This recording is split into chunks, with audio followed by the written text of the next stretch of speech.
guys, welcome to Next Step with Cherry. So today we are going to go to the beautiful Denmark because a lot of people have been asking me to make videos about moving to Denmark through this route that we are going to talk about. When you check this YouTube, you will realize that not a lot of people does or do this Denmark video because I mean, when you go to Denmark, you will not even have time to do this video. The money is good, the life is good, everything is so good, so you will not even have that time. You just have time for you and your family.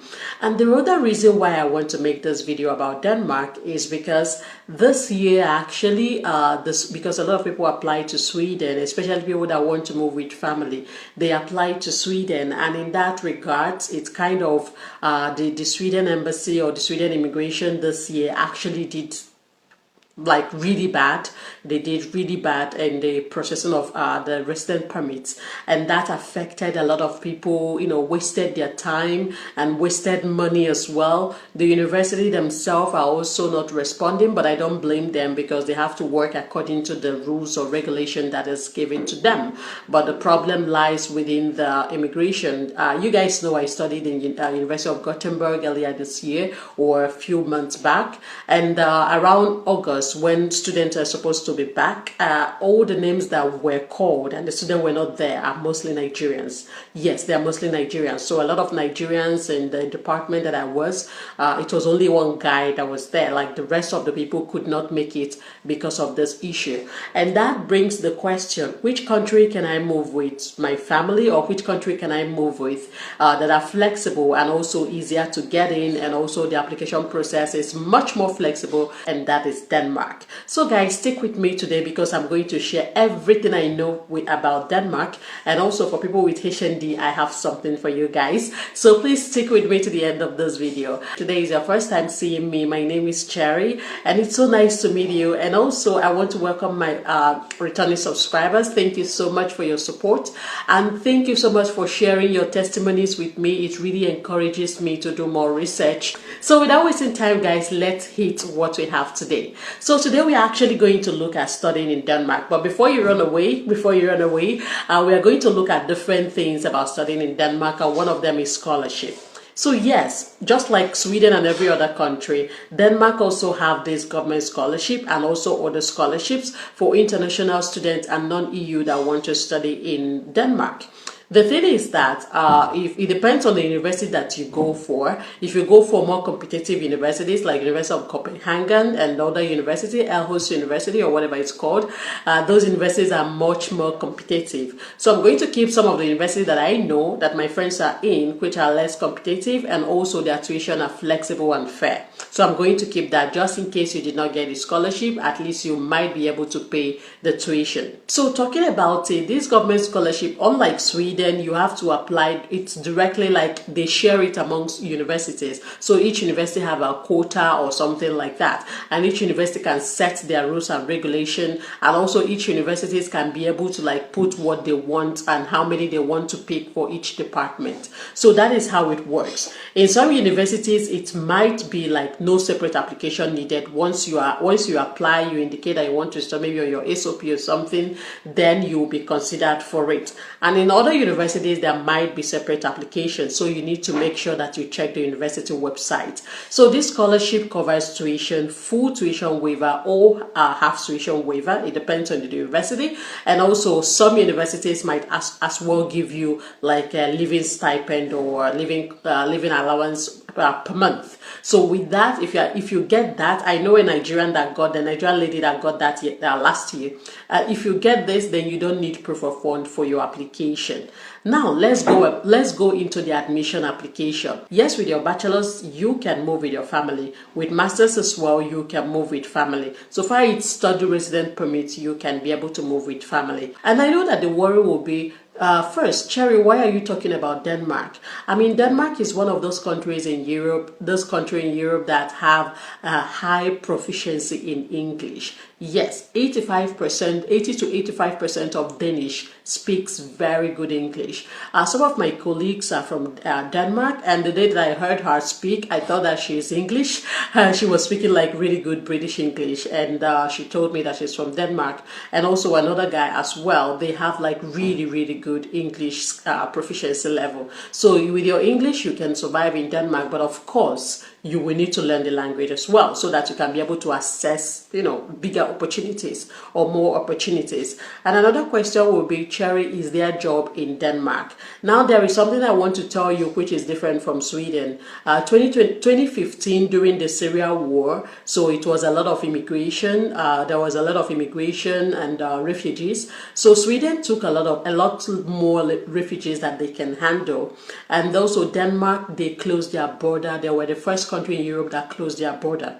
So with that being said, they don't have a lot of refugees unlike their brother Sweden, and that made it like this year. I know you guys have watched my video where I talked about the labor shortage in Denmark. It is very much real. Both the unskilled job and the skilled job, there is a high labor shortage in Denmark. I think during the summer, somewhere around August, one of my friends here in Portugal, he got a job in Denmark, and the job is warehouse job to carry things out of container, something like that.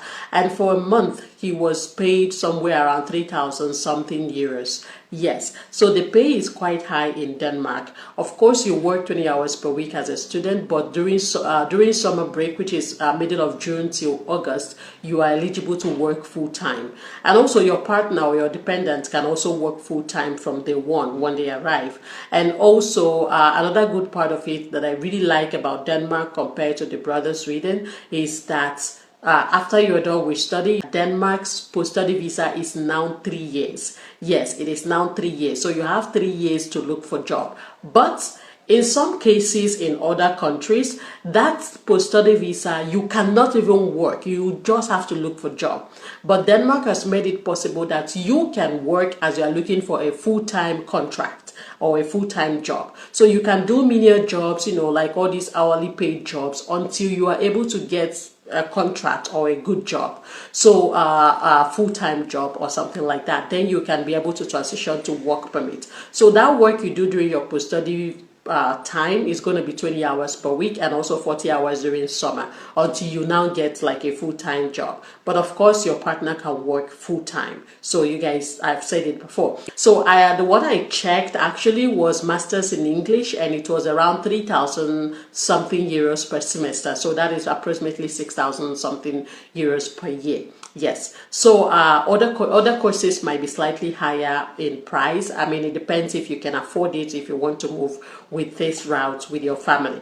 Now let's talk about people with HND. So in Denmark, they don't actually see HND as a bachelor's. They see it as an academic profession or professional, which is somehow equivalent to finishing your bachelor's and going to master's, something like that. So they have courses. Yes, they actually have courses for academic profession programs. One bad thing about Denmark, not bad, but it also shows their English proficiency level. Yes. For a country in Europe to make IELTS mandatory, even for visa process, that shows that they have high English skills. So yes, IELTS is mandatory in most universities in Denmark, even the visa process as well. Language requirement is mandatory to submit. So guys, this is where the whole thing happens. So this is their website, and on this website you can see that they have everything about studying in Denmark. They even have working in Denmark after graduation. You can even start up your own business, everything, work-life balance, testimonials from people that have graduated and now working in Denmark. I mean, in this case, they will not ask you, what are you going to do after your study? Will you go back to your home country? No, we are not going back. Okay, so here you will see that we can check on this how to apply. So when you click on it, it will actually lead you how to apply for bachelor's, because master's is more of university specific. So the university sets the whole thing. But here there is something I want to show you guys for people that want to go for bachelor's degree. So when you go here, they said that you apply to this one website. They have only one website where you can apply, and that is where you have checked your course, you have checked all the programs, you will apply. This means that you don't apply directly to the universities, but through this national admission website. So let's click on it and see how it looks. So if you click on it, it's going to lead you something like this, and you see apply for higher education in English. So if you're applying for bachelor's, so bachelor's, you will do this here. But for masters, you have to go to the school website to see where you can apply. Do you guys understand? And another thing is that once in this website or on this website, you have to choose 8 programs. Even people for academic profession programs, that is people that have HND that want to do PGD, you also need to apply here on this website. So once you are done with your application, let me see that. So once you are done with your application, you submit it.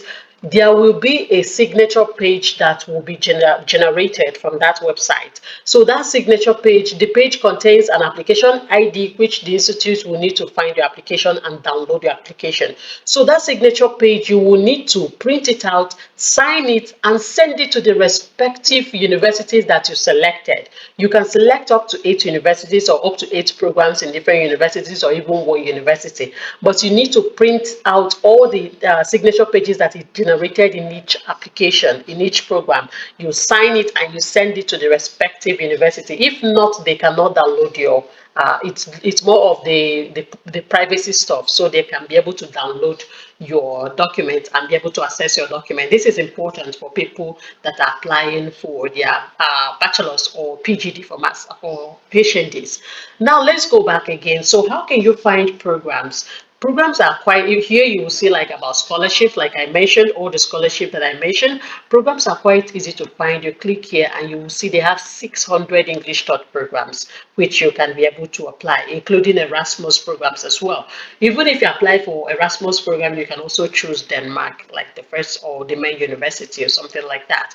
So let's just go for, let's go for masters. How can I apply? So here you find the program you want, and then you click on this place. So once you click on this place, it will lead you to some information, but I will request that you go directly to the school website. So I'm just going to go to the school website, and here are all the information you need to know about the program. So I'm going to go to the application procedure, and it will lead me to something like this. And then you can see, are you a citizen in outside EU? How can you apply?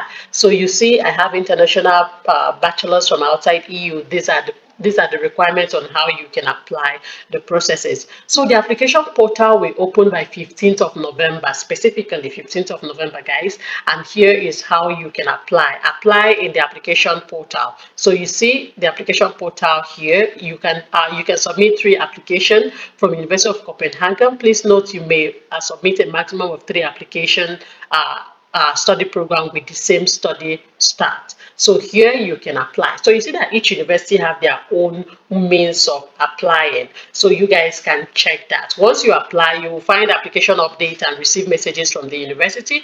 Please note, we recommend that you use your personal email, blah, blah, blah. So here are all the things that you will need to know. As an international student, it is requirement for your admission that you pay the first of your tuition when you accept the application. So you have to pay your first semester tuition fee so that you can go ahead with your visa process and other things. It is very important that you click on this tuition fee to check everything, their refund policy. If you can, you ask them before you even pay, you ask them if you can start school online in case your resident permit is not ready, all those things, so that you will not be stuck and you will not be, you'll not waste another year trying to figure things out if it is not working with the university. So basically, this is how it works for bachelor's degree, HND that want to go for PGD masters, and then for master's degree. So guys, please go ahead and start researching on the courses and start putting in your application by November 15. If you are admitted, you will now start your visa process online. Yes, the visa process, first of all, you have to do it online.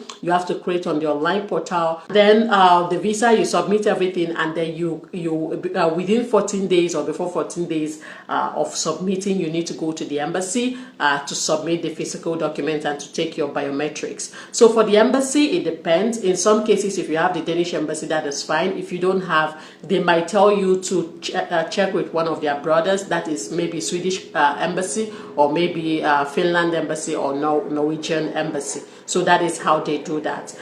You can check if your country do have that. So guys, I think I've covered most of the things about this Denmark and also the scholarship opportunities. Please remember to please share this video, subscribe to my channel, and also please click the like button